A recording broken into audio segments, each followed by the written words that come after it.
되었습니다. 우리 낮은 자의 하나님, 나의 가장 낮은 마음 찬양 한번 힘있게 경쾌하게 고백하겠습니다.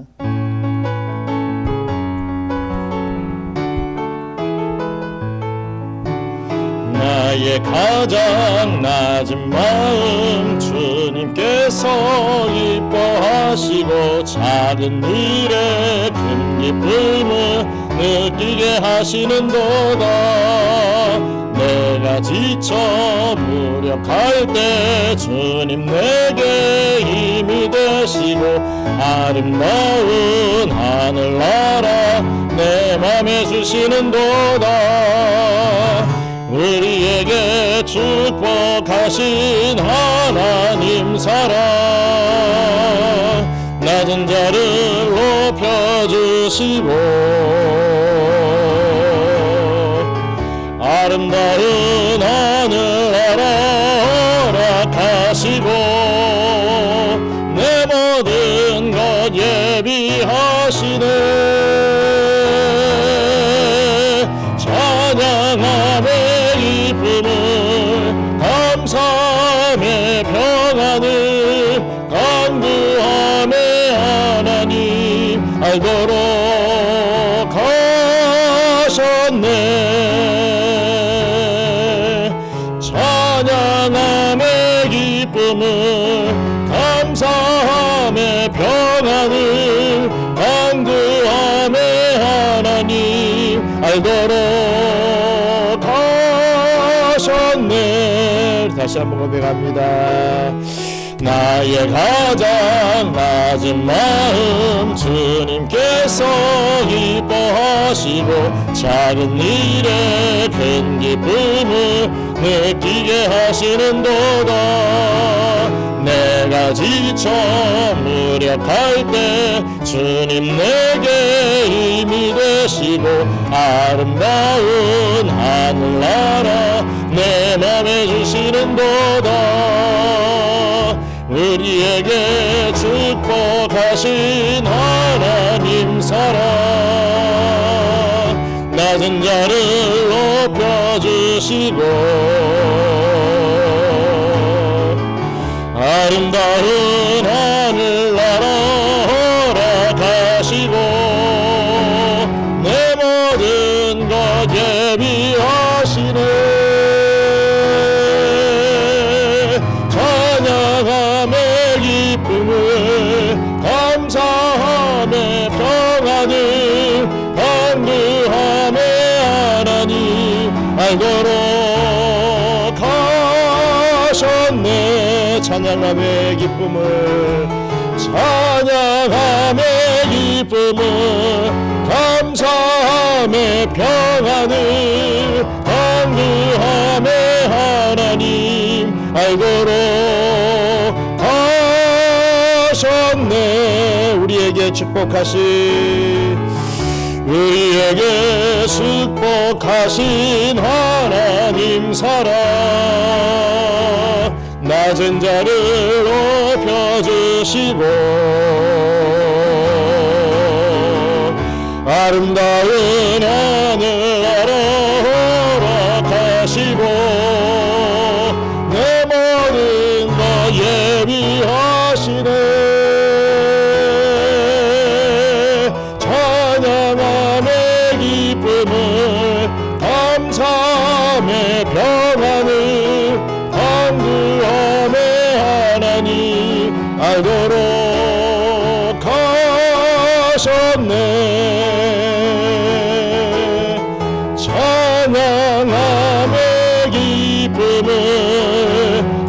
감사함의 평안을 간구함에 하나님 알도록 하셨네. 우리 예배를 준비하는 마음으로 잠시 묵상하며 기도하기를 원합니다. 무기력할 때가 있습니다. 이렇게 해야 되나 저렇게 해야 되나 이렇게 하면 가능할까 저렇게 하면 좀 나아질까 어떤 방법을 찾을 수가 없고 계속해서 물속으로 조금씩 가라앉은 것 같은 그러한 느낌을 받을 때가 우리의 삶에서 있습니다. 마치 자다가 가위 눌리는 것 같은 그러한 우리의 삶의 경험하게 됩니다.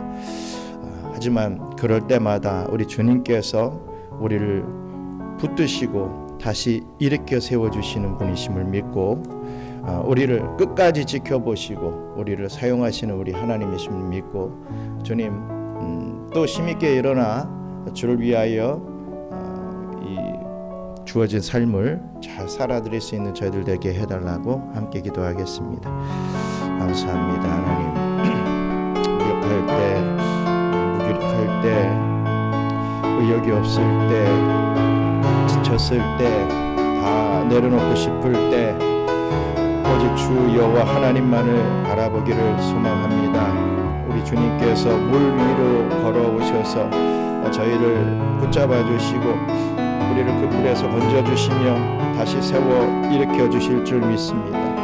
주님, 크고 놀라우신 그 사랑을 힘입어서 다시금 승리의 걸음을 걸어갈 수 있도록 은혜 베풀어 주시옵소서. 우리 혼자 힘으로는 결코 될 수 없습니다. 주님께서 저희들에게 크고 놀라우신 은혜 베풀어 주시옵소서. 우리에게 축복하신 하나님 사랑, 낮은 자를 높여주시고 아름다운 하늘나라 허락하시고 내 모든 나에 위하시네. 찬양함의 기쁨을 감사함의 평안을 강구함의 하나님 알도록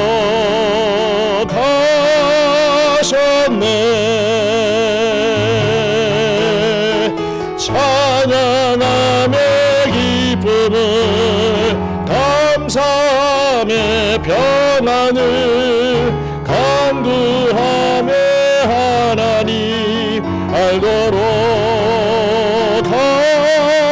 하셨네.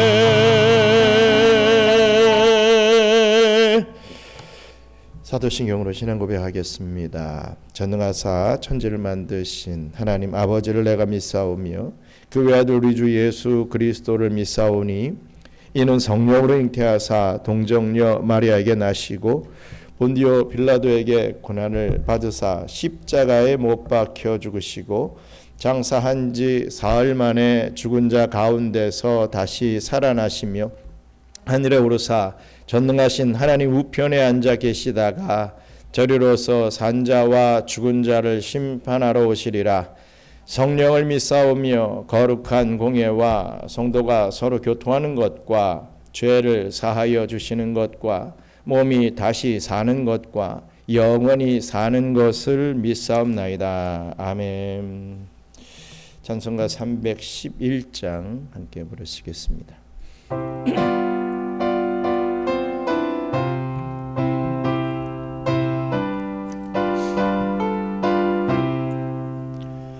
내 너를 위하여 몸 버려 피 흘려 내 죄를 속하여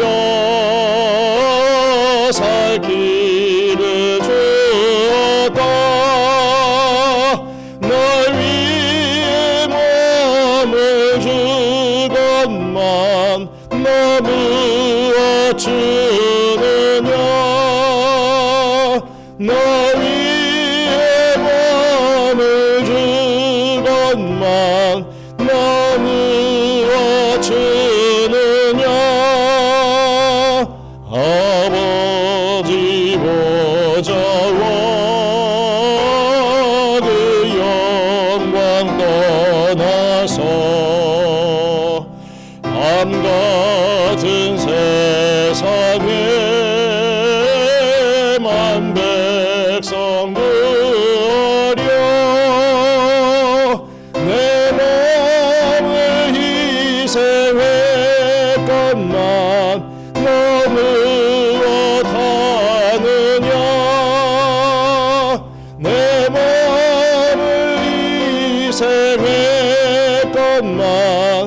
너 무엇하느냐 죄 중에 빠져서 영주들 인생을 구하여 주려고 나 피를 흘렸다. 내 죄를 계속했건만 너 무엇하느냐 내 죄를 계속했건만 너 무엇하느냐 한없는 용서와 참 사랑 가지고 세상에 내려와 값없이 주었다. 이것이 귀중하건만 너 무엇 주느냐 이것이 귀중하건만 너 무엇 주느냐. 기도하겠습니다. 전능하신 하나님, 은혜를 감사합니다. 영육간의 좋은 것들을 사실상 너무나도 많이 받아 누리고 있기 때문에 그것들이 얼마나 소중한 것인지를 망각하고 살아가다가 세상의 재앙과 전쟁을 바라보면서 이 평화의 시대에 생존의 자유를 마음껏 누리며 일하고 싶은 만큼 일하고 예배 드리고 싶은 만큼 예배 드릴 수 있다는 것이 얼마나 큰 축복인지를 깨닫게 하신 은혜를 진심으로 감사드리옵나이다. 우리의 눈이 늘 이 세상에 고정되어서 영적으로 하나님께서 친히 역사하시고 이루어 가시는 것들을 보지 못하는 죄를 짓지 않도록 주장하여 주시고 우리의 마음이 다른 사람들과 자신을 비교해보고 자만하거나 실망하지 아니하고 당신의 사랑하는 자녀들에게 아낌없이 그리고 풍성하게 위로부터 내려주시는 것들을 깨닫고 끊임없이 감사할 수 있도록 인도하여 주시옵소서. 어제부터 다시 시작된 경양 문화운을 통하여 크신 영광 받아 주시옵소서. 최선을 다하여 아이들을 교육하게 하여 주시고 문화운 교사들의 헌신을 통하여 주의 교회로 나오는 하나님의 택한 백성들이 많아지게 하여 주시옵소서. 점점 오후의 날씨가 더워지는 동안에도 경양의 성도들의 건강을 지켜주시고 우리의 모든 활동을 힘있게 하여 주시는 은혜를 감사합니다. 모두가 힘든 가운데서도 기쁨의 찬송을 부르며 하나님께서 베풀어 주시는 새 힘을 받아 물질을 정치해낼 수 있는 우리 경양의 기업들이 되게 하여 주시고 다니엘같이 지혜롭게 허락하신 직장 안에서 주어진 업무를 잘 처리해 나갈 수 있는 추진력을 허락하여 주시옵소서. 경양의 가정에 막혀있던 모든 일들이 술술 풀려나가게 하시고 나의 행사를 주장하고 계시는 분이 바로 하나님이심을 날마다 고백하며 감사하는 경양의 성도들이 되게 하여 주시옵소서. 특별히 중요한 시험을 앞둔 자녀들과 사회생활을 이어가고 있는 자녀들에게 능력을 더하여 주시고 그들의 미래를 우리 하나님께서 책임져 주시옵소서. 선교지 사역을 축복하여 주시옵소서. 수고하시는 김용호 목사님과 윤미 사모님을 지키시고 제스막교회가 3월 중에 완공될 수 있도록 도와주시며 앞으로 남은 공사기간 동안 그 어떤 사고도 없도록 강하게 지켜주시옵소서. 이후에 새로운 현지인 개척교회를 세우기를 소망하고 있습니다. 추진력을 갖게 하시고 반드시 또 아름다운 교회가 또 주의 일들을 감당할 교회가 세워질 수 있도록 은혜 베풀어 주시옵소서. 이 시간 경양재단에서 드리는 예배의 시종을 오직 성령님의 감화 감동으로 주장하여 주시고 경양의 신실한 성도들의 예배를 살아계신 여호와 하나님께서 홀로 모든 영광 거두어 주시옵소서.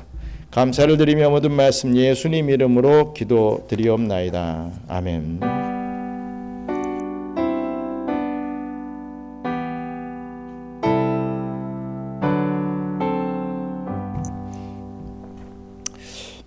하나님의 말씀 보겠습니다. 누가복음 1장 26절로 56절 말씀.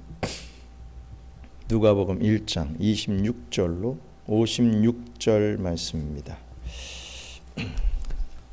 본문 말씀이 길지만 우리 한번 교독하면서 56절까지 같이 읽겠습니다. 제가 먼저 읽겠습니다. 여섯째 달에 천사 가브리엘이 하나님의 보내심을 받아 갈릴리 나사렛이란 동네에 가서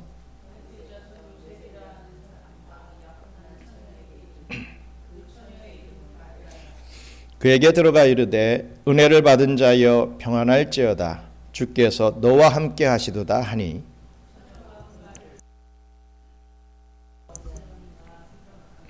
천사가 이르되 마리아여 무서워하지 말라 내가 하나님께 은혜를 입었느니라.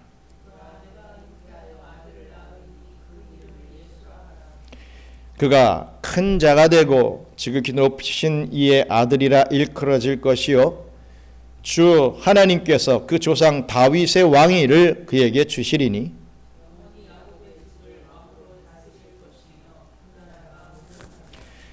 마리아가 천사에게 말하되 나는 남자를 알지 못하니 어찌 이 일이 있으리까?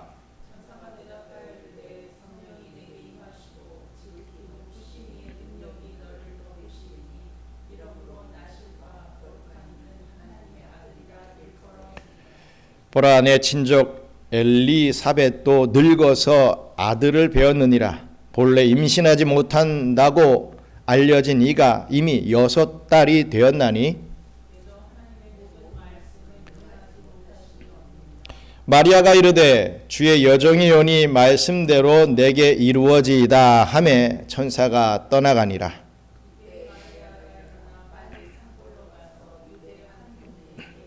사가랴의 집에 들어가 엘리사벳에게 문안하니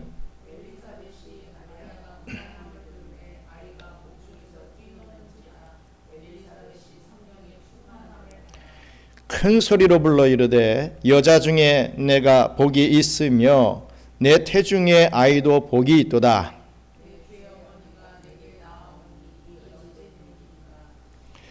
보라 내 문안하는 소리가 내 귀에 들릴 때에 아이가 내 복중에서 기쁨으로 뛰놀았도다.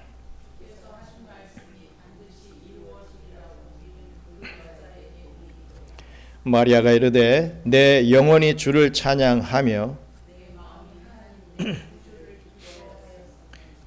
그의 여종의 비천함을 돌보셨습니다. 보라 이제 후로는 만세에 나를 복이 있다 일컬으리로다. 궁휼하심이 두려워하는 자에게 대대로 이르는도다.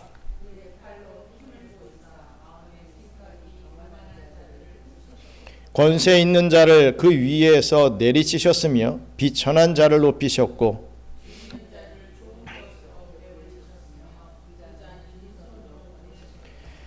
그종 이스라엘을 도우사 긍휼히 여기시고 기억하시되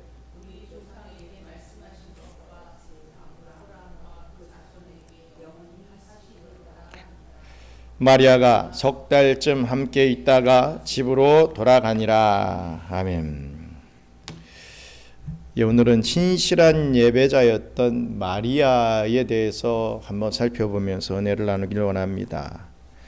성경의 수많은 인물들 중에 예수님 다음으로 가장 널리 알려졌으나 동시에 가장 크게 오해받아온 인물을 뽑으라고 한다면 단연 예수님의 어머니 마리아일 것입니다.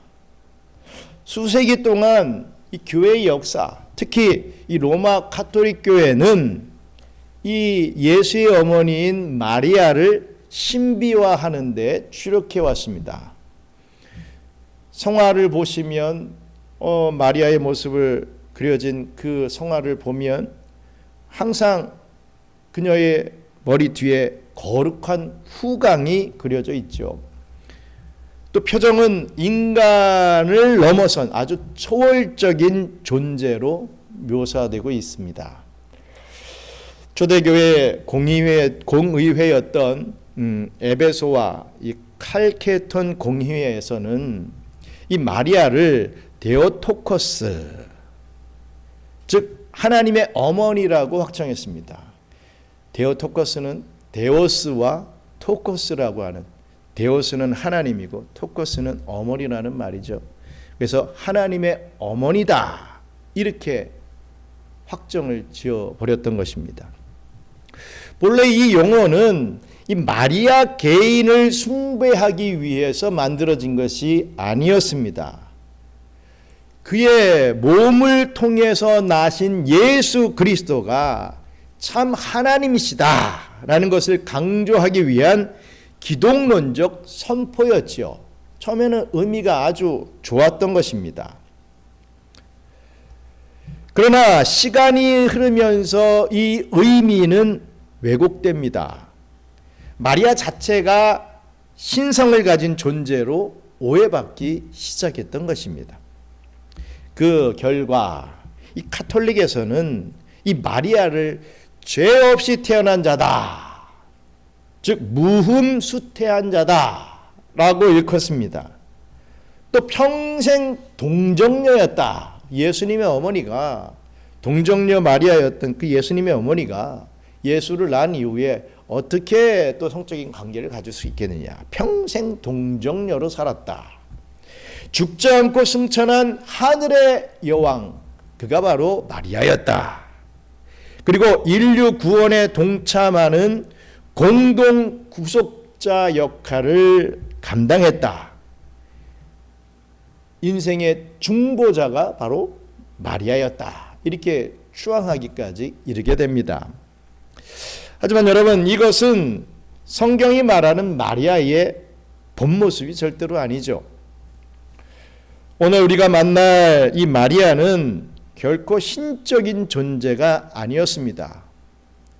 그녀는 우리와 성정이 똑같은, 아니 당시 사회적 기준으로 본다면 지극히 낮고 천하며 그 어떤 것도 내세울 것 없던 한 젊은 여인에 불과했을 뿐이었죠. 그러나 성경이 그녀를, 이 마리아를 주목하는 이유는 그녀의 신분 때문이 아니라 그녀가 보여준 순전하고 어린 아이와 같은 그 믿음 때문입니다. 오늘 이 시간 이 말씀을 통해서 예배의 태도가 어떻게 되어야 할 것인가, 또 우리에게 예배의 대상, 이 마리아가 예배의 대상을 어떻게 두고 신앙의 삶을 살아왔는지, 그리고 예배의 이유를 상실해가는 우리 시대에 마리아가 보여준 이 참된 예배자의 모습이 무엇인지를 한번 깊이 있게 묵상해 보면서 우리 또한 그 마리아의 예배의 모습을 본받고 정말 참된 예배를 드릴 수 있는 저와 여러분들 되시기를 주님의 이름으로 축원합니다. 먼저 마리아의 믿음은 위기 속에서 피어난 순종으로 표출되었다라는 것입니다.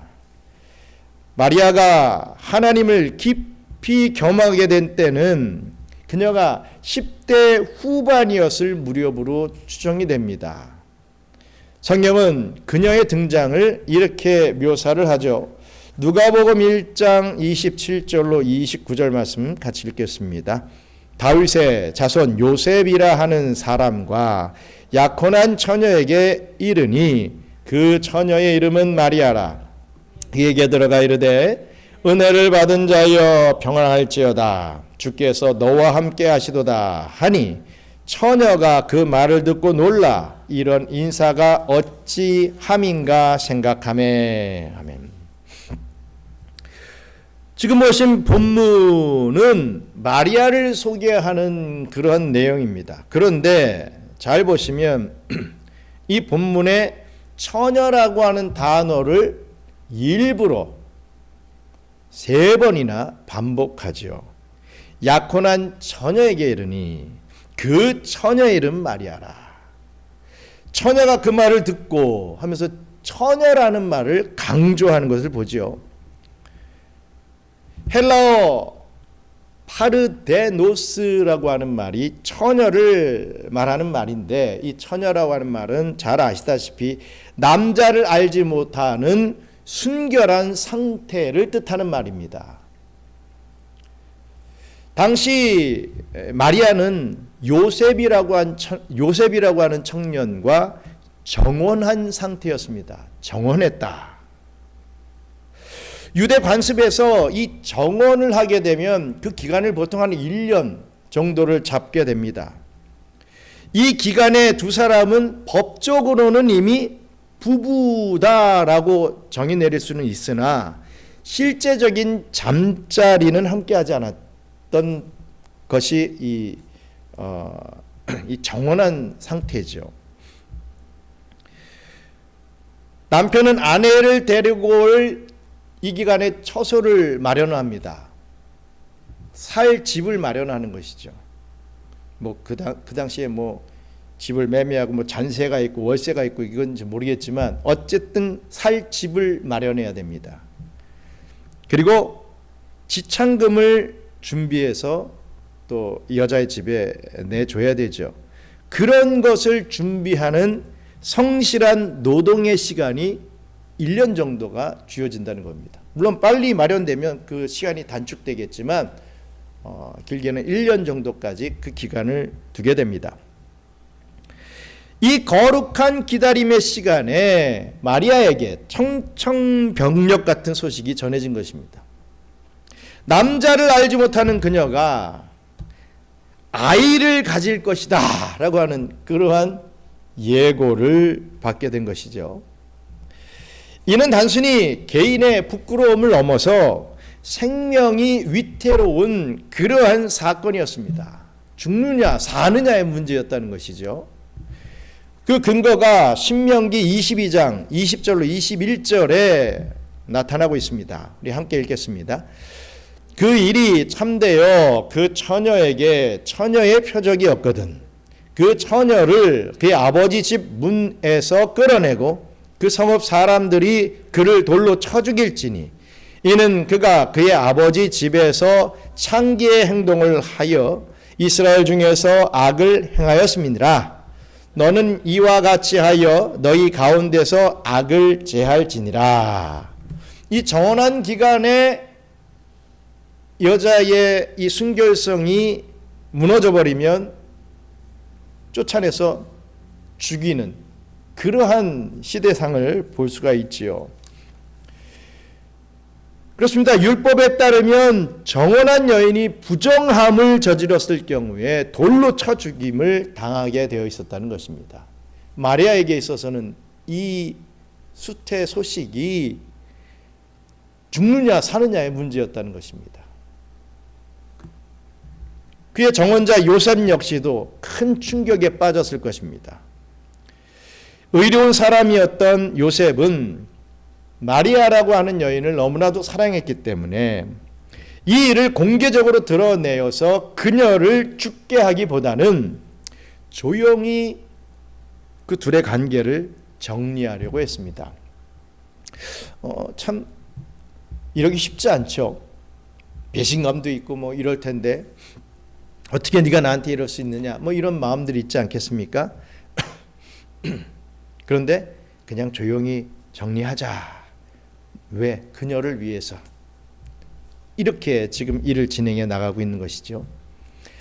하지만 천사는 요셉과 마리아에게 이것이 사람의 일이 아닌 성령으로 말미암는 하나님의 신비다라는 것을 말해줍니다. 이때 마리아가 보여준 반응은 인류 역사상 가장 위대한 순종 중의 하나로 기록이 되는 것을 봅니다. 우리 누가복음 1장 38절 말씀 함께 있습니다. 마리아가 이르되 주의 여종이오니 말씀대로 내게 이루어지이다 하매 천사가 떠나가니라. 아멘. 마리아는 자신의 인생이 송두리째 흔들리고 사회적 지탄과 죽음의 공포가 눈앞에 딱 놓여 있음에도 불구하고 하나님의 말씀을 그대로 받아들였습니다. 순종했다는 거죠. 아니 왜 내가 이렇게 됩니까? 억울합니다. 왜 내가 이렇게 해서 죽어야 됩니까? 뭐 이런 어떤 변명, 뭐 어떤 하소연하지 않고 하나님의 말씀이면, 그게 하나님의 뜻이면 주의 여정원이 말씀대로 내게 이루어지이다. 그냥 순종하겠습니다. 아주 깨끗하게 하나님 앞에 고개를 숙입니다. 마리아는 자신의 안위보다 하나님의 계획을 더 우선시했다는 거죠. 이것이 바로 예배자가 갖춰야 할 첫 번째 덕목인 말씀에 대한 절대적 신뢰입니다. 하나님을 예배드리는 자가 제일 먼저 갖춰야 될 것이 말씀에 대한 절대적 신뢰라는 거죠. 하나님의 말씀이면 제가 믿겠습니다. 순종하겠습니다. 라고 하는 그 마음 자세입니다. 마리아는 예배자가 가져야 할 믿음에 대한 절대적 신뢰를 보여주었다라는 사실을 우리가 다시 한번 묵상하면서 저와 여러분들 또한 하나님의 말씀에 대한 절대적인 신뢰를 갖고 있는가 아닌가 한번 나 자신을 되돌아보면서 하나님의 말씀에 대한 절대적인 신뢰를 허락해 주시옵소서. 그러한 순종의 마음을 허락해 달라고 기도할 수 있는 저와 여러분들 되시기 바랍니다. 또 마리아의 예배는 영혼의 깊은 울림을 통해서 드러났다. 예배가 드려졌다 이겁니다. 메시아의 탄생 소식을 들은 마리아의 입술에서는 놀라운 찬송이 터져 나오게 됩니다. 이를 우리는 마리아의 찬가라고 부르죠. 이 찬양 안에는 우리가 회복해야 할 예배의 세 가지 핵심 요소가 담겨져 있습니다. 먼저 예배의 태도에 대한 부분에서 예배의 태도가 우리가 어떻게 돼야 되느냐? 내면적이고 감정적이고 감격적이고 또 겸손한 모습을 보여야 된다라는 것을 알 수가 있는데, 말씀드렸다시피 첫째 참된 예배는 내적이어야 한다라는 것입니다. 누가복음 1장 46절로 47절 있습니다. 마리아가 이르되 내 영혼이 주를 찬양하며 내 마음이 하나님 내 구주를 기뻐하였음은. 아멘. 이 마리아의 찬가의 내용입니다. 마리아는 내 영혼이라고 하는 이 영혼과 내 마음이라고 하면서 이 마음, 이 영혼과 이 마음이라고 하는 단어를 사용하고 있습니다. 이는 우리의 지성과 감정과 의지가 온전히 담긴 전인적인 예배를 뜻하는 것이죠. 이 예배는 뭐 화려한 성가대나 그 성가대의 찬양이나 뭐 웅장한 건물에서 나오는 것이 결코 아닌 것입니다. 우리의 속사람이 하나님을 향해 반응할 때 진정한 예배가 시작이 된다 라고 하는 사실을 우리가 잊지 말아야 할 것입니다. 또 둘째 뭐라고 했습니까? 예배는 감격적이어야 한다 라고 했습니다. 지금 읽었던 말씀 46절에 보시면 찬양하며에 해당하는 헬라어는 메갈리네라고 하는 말인데, 이것은 확대하다라는 뜻을 갖고 있습니다. 즉 하나님을 내 삶에서 가장 큰 분으로 높여드린다라는 의미죠. 찬양하며 하나님을 내 삶에서 가장 높은 분으로, 큰 분으로 높인다, 이런 의미라는 거죠. 또 47절에 기뻐하였음은 이라고 했습니다. 헬라어로 아갈리아오라고 하는데, 이는 주체할 것 없어 밖으로 터져 나오는 감정적인, 이 격정적인 이 기쁨을 의미합니다. 베드로전서 1장 8절에 베드로 사도가 말할 수 없는 영광스러운 즐거움이라고 고백을 즐거웠던 것을 기억을 합니다. 말할 수 없는 영광스러운 그 즐거움, 이 마리아 또한 이러한 마음을 가지고 기쁨을 가지고 예배드렸다라고 하는 의미죠. 또 셋째로 참된 예배는 겸손에서 나온다라고 했습니다. 누가복음 1장 48절 함께 있습니다. 그의 여종의 비천함을 돌아보셨습니다. 보라, 이제 후로는 만세에 나를 복이 있다 일컬으리로다. 아멘. 마리아는요, 자신을 높이지 않았습니다. 그녀는 자신의 비천함, 즉 영적인 무가치함을 철저히 인정했던 것입니다.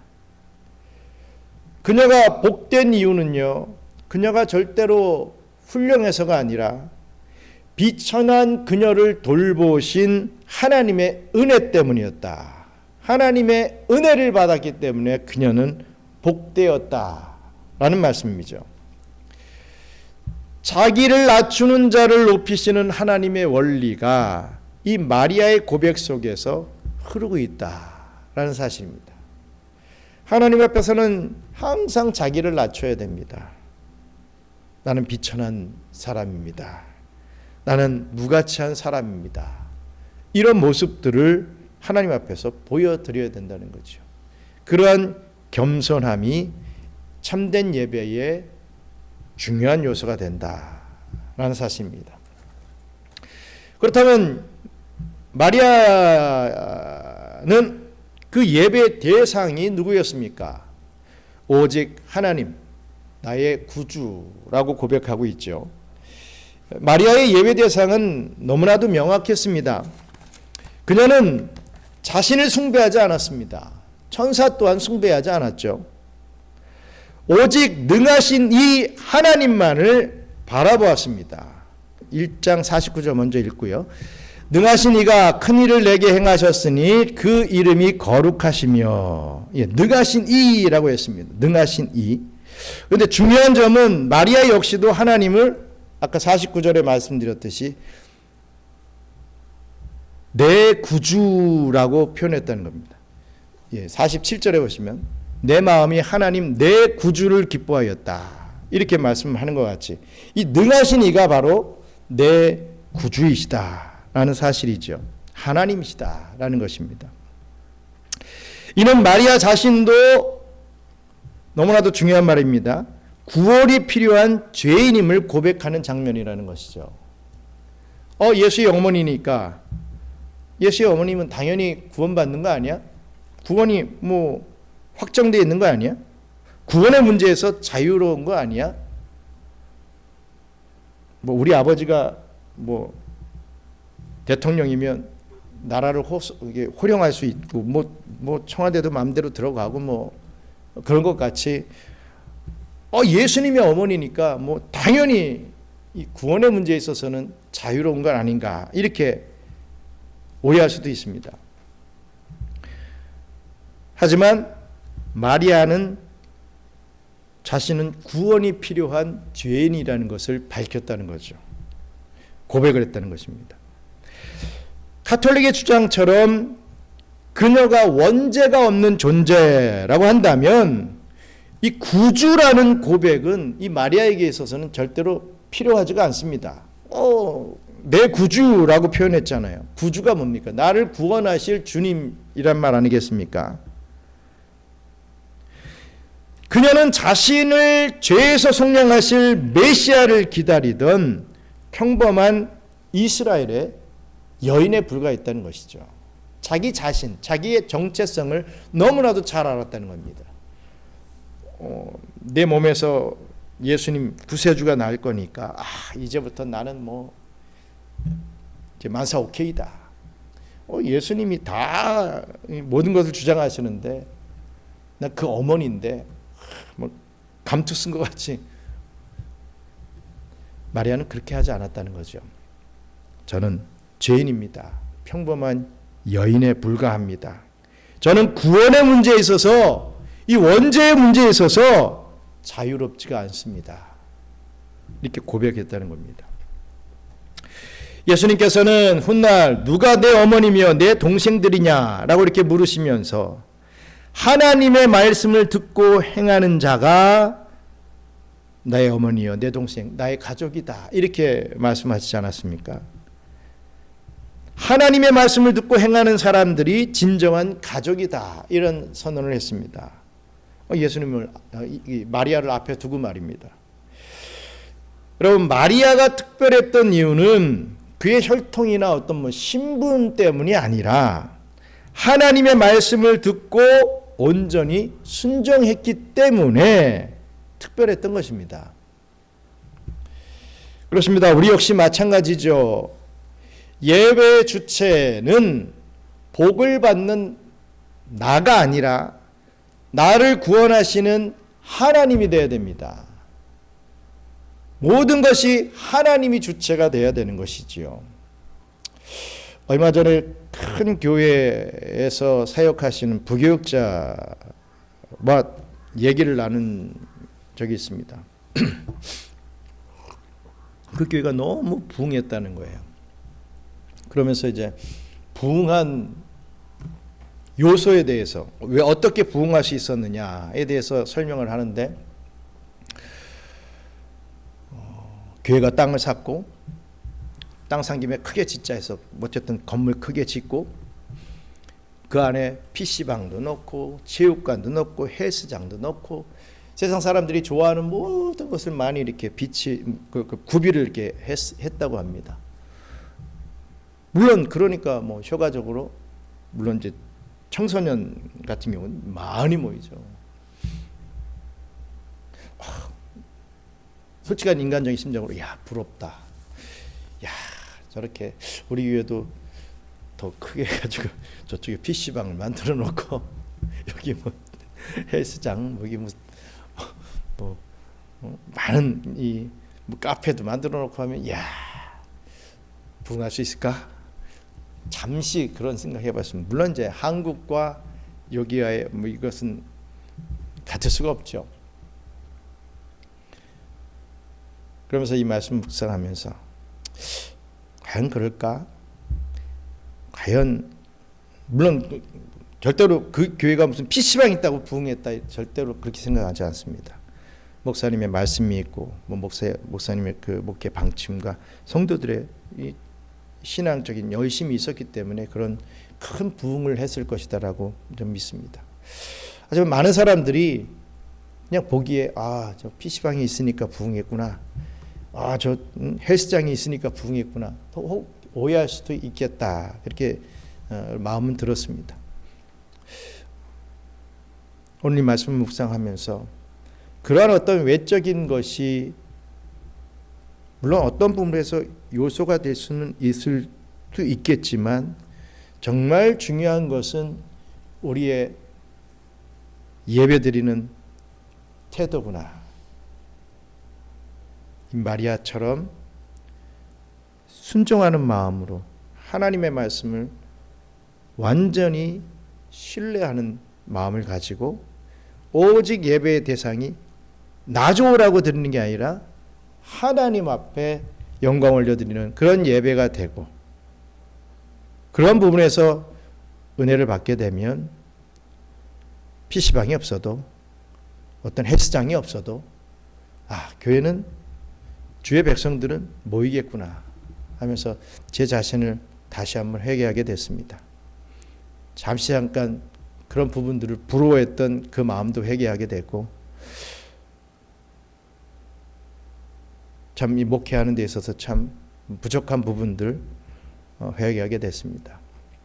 이렇게 회개하게 됐다고 뭔가 확 바뀌고 막 이러면 얼마나 좋겠습니까? 하지만 쉽지가 않습니다. 많이 기도해 주시고 함께 세워나갈 수 있는 그런 교회 됐으면 참 좋겠습니다.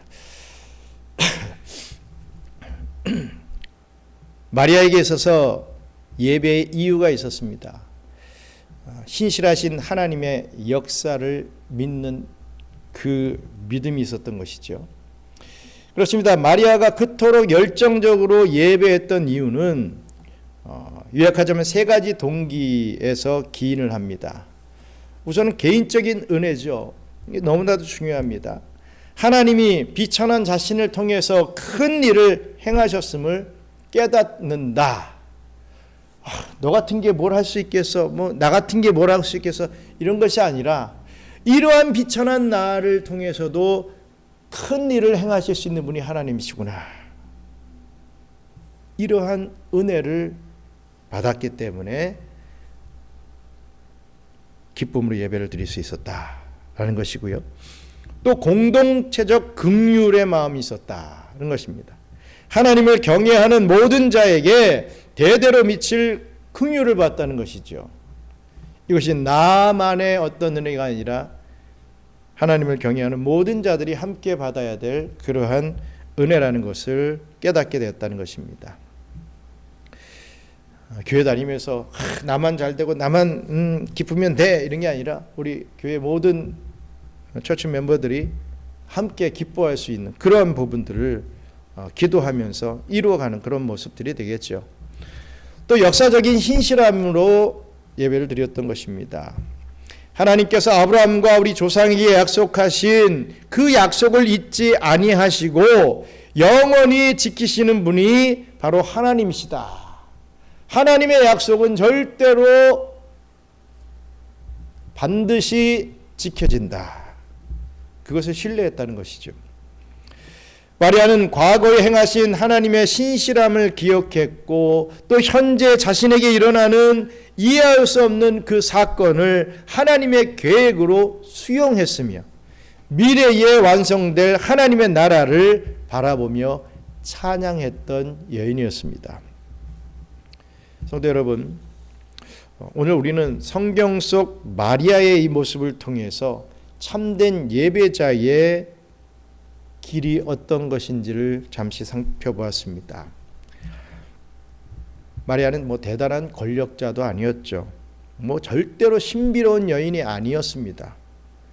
그녀는 단지 하나님의 말씀 앞에 주의 여종이오니 말씀대로 내게 이루어지이다 라고 고백할 줄 알았던 겸손한 순종자였습니다. 그녀의 삶에는 예기치 못한 고난과 두려움이 엄습했습니다. 그러나 마리아는 그 환경을 보지 않고 하나님을 메갈륜에, 다시 말해 확대하며 바라봤습니다. 문제가 커 보일 때 하나님을 더 크게 바라보는 것, 이것이 예배다 라고 할 수 있겠죠.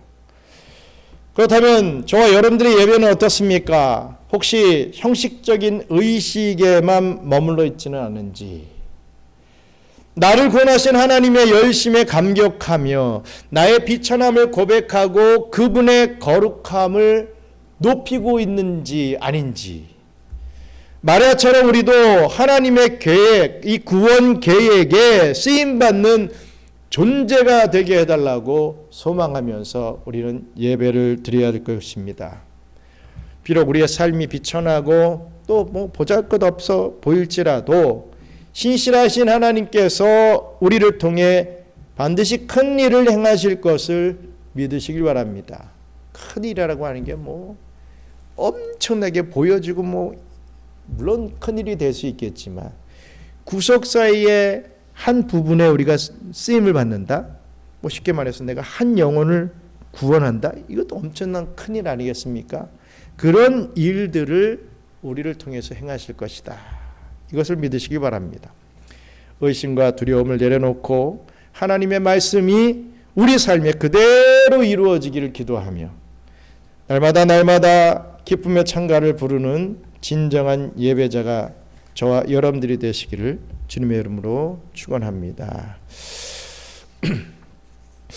우리 몇 가지 기도하고 주기도문을 마치겠습니다.